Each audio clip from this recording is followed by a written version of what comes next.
오늘은 상처에 대한 이야기를 나누고자 합니다. 홈스쿨을 하면서 상처를 받는 아이들, 또 상처를 줄까봐 염려하는 부모님들, 이런 분들이 계실 거라고 생각해요. 상처는 그냥 부모가 가진 것으로 연결될 때가 참 많이 있어요.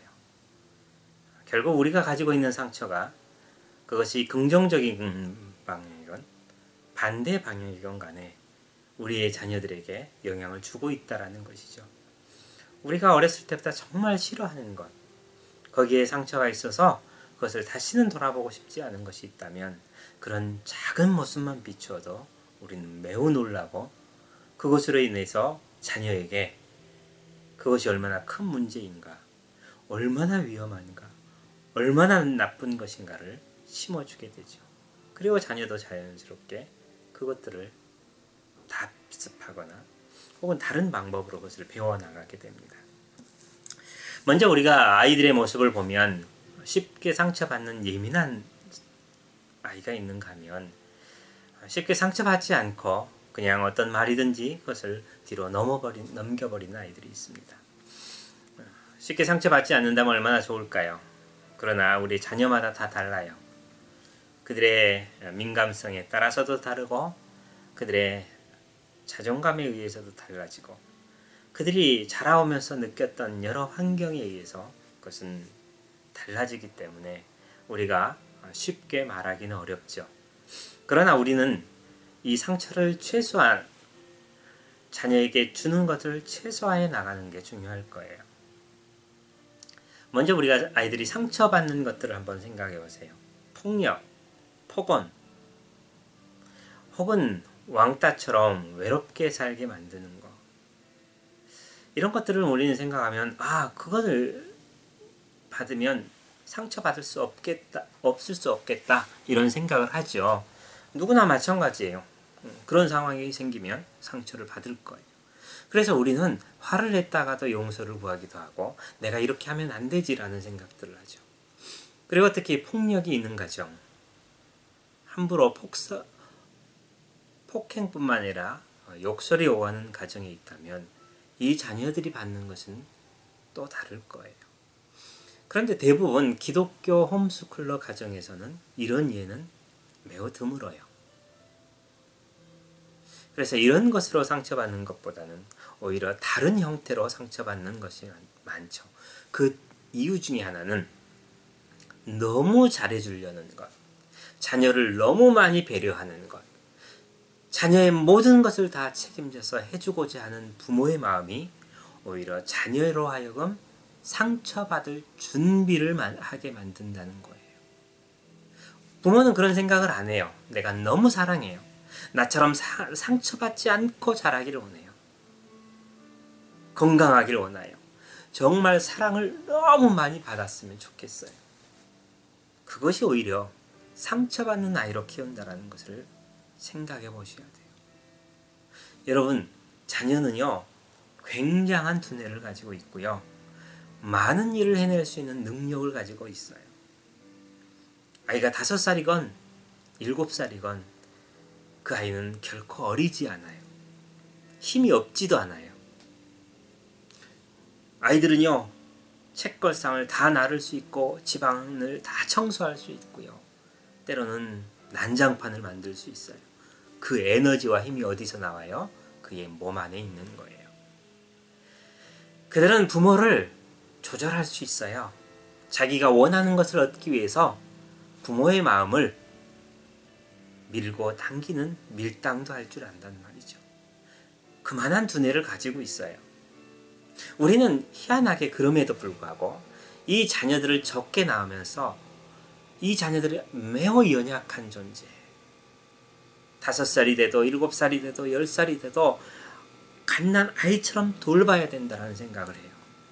왜냐하면 내가 그런 사랑을 받은 것이 행복했기 때문에, 그런 사랑이 내게는 부족하다고 느꼈기 때문에 부모는 그런 사랑을 주고 싶어해요. 이거는 폭력과 반대로 똑같이 자녀에게 위험한 방법이에요. 이렇게 자란 아이들은 상처를 받아요. 그 아이들은 스스로 서는 법을 빨리 익히지 못해요.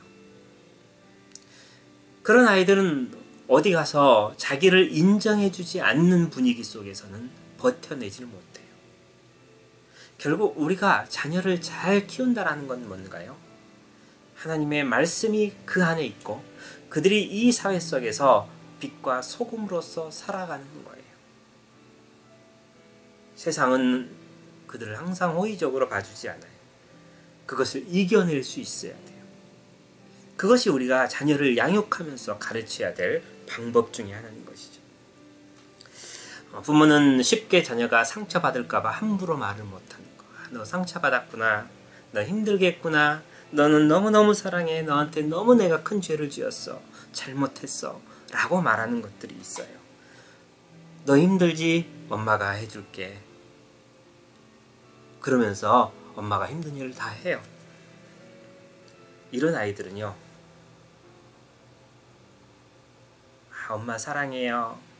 엄마가 좋아요 라고 말하지만 진짜일까를 생각해 보세요. 좋은 것을 주고 배려해주고 다 해줘서 사랑하는 건지 참으로 부모를 내 부모로 인정하고 비록 내 부모가 많은 것을 내게 해주지 않는다 할지라도 사랑하고 있는지 구별하셔야 돼요.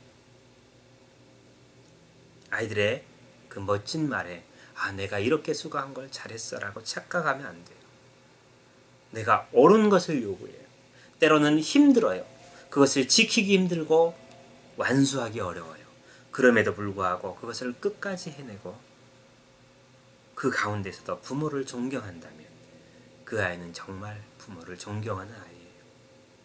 그러나 그것이 아니라면 싫은 것을 지킬 때는 도저히 못하겠다고 짜증을 내고 좋은 것, 맛있는 것, 즐거운 것을 제시할 때는 정말 부모에게 효도하는 아이처럼 다가온다면 그는 이중적 생각을 하고 있는 아이예요. 이런 부모가 잘못 그대에게 길들여지고 있는 것이죠. 여러분의 자녀가 마음이 강하고 담대하게 만드세요. 사회에 나가서 왕따를 경험해도 이길 수 있는 아이로 만드세요. 예수 그리스도를 믿고 이 사회에서 왕따가 되지 않는다는 건 이상한 거예요. 그것을 마땅히 이기고 고난이 있어도 이길 수 있는 그런 아이로 어릴 때부터 훈련해 나가야 돼요.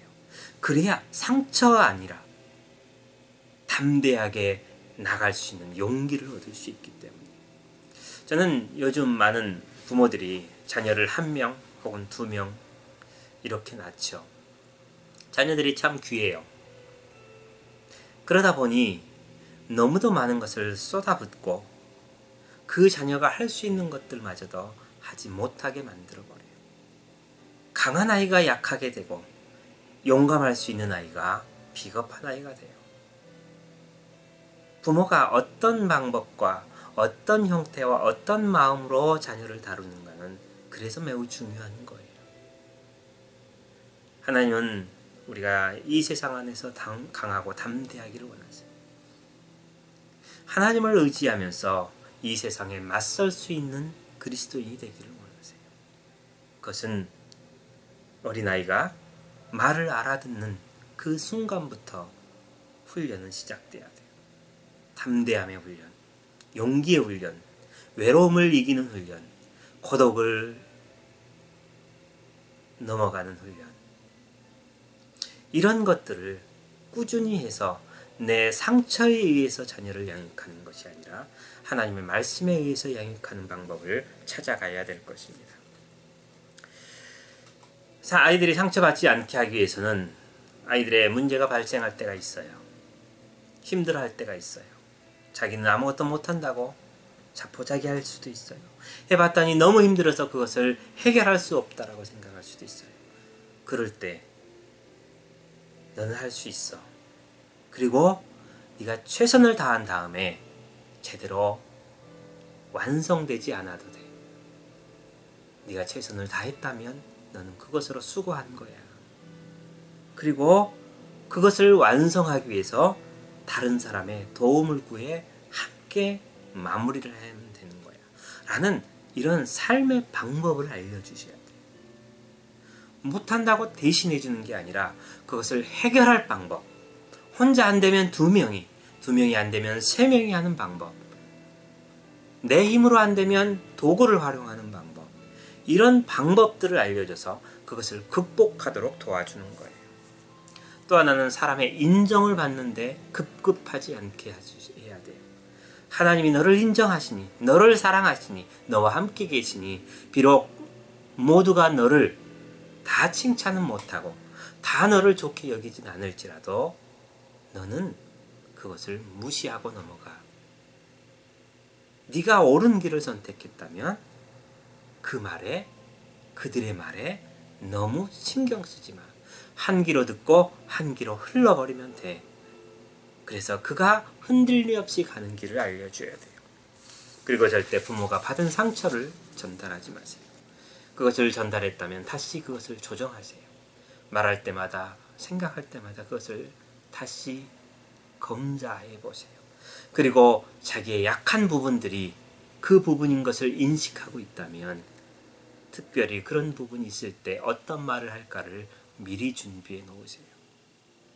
그렇게 해서 자녀에게 여러분의 상처가 전가되는 걸 줄이고 자녀가 상처받는 상태, 상처받는 마음이 만들어지지 않고 강하고 담대한 마음으로 만들어질 수 있도록 해야 될 거예요. 여러분, 성경은 이렇게 말씀하십니다. 노하기를 더디하는 자는 용기보다 낫고 자기의 마음을 다스리는 자는 성을 빼앗는 것보다 나으니라. 잠언 16장 32절의 말씀. 우리의 자녀들이 마음을 다스릴 수 있다면 화날 때 그 화를 조절할 수 있고 내 안에 짜증이 올라올 때 그 짜증을 조절할 수 있고 하기 싫을 때 내 몸을 움직일 수 있는 마음. 그 마음이 진짜 힘이에요. 자녀에게 그 마음을 알려주고 그 생각을 집어넣어야 돼요. 신체는 약할 수 있어요. 태어나면서부터 힘이 없거나 혹은 때로는 장애가 있을지도 몰라요. 그러나 그것 때문에 못한다라고 말하지 마세요.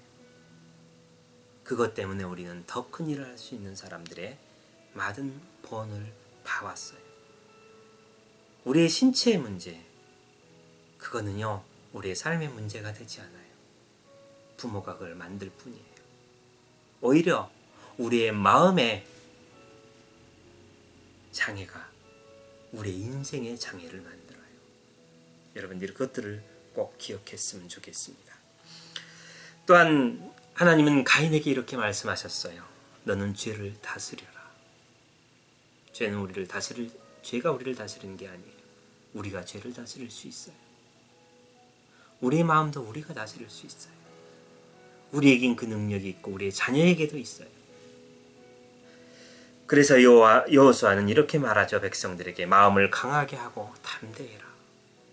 이제 우리는 전쟁을 시작할 것이다. 자녀에게 그런 삶의 담대함을 가르쳐서 상처받고 나약하고 숨는 아이가 아니라 당당히 다른 사람 앞에 설 수 있고 자기의 옳은 길을 굽히지 않고 갈 수 있는 그런 믿음의 자녀를 양성했으면 좋겠습니다.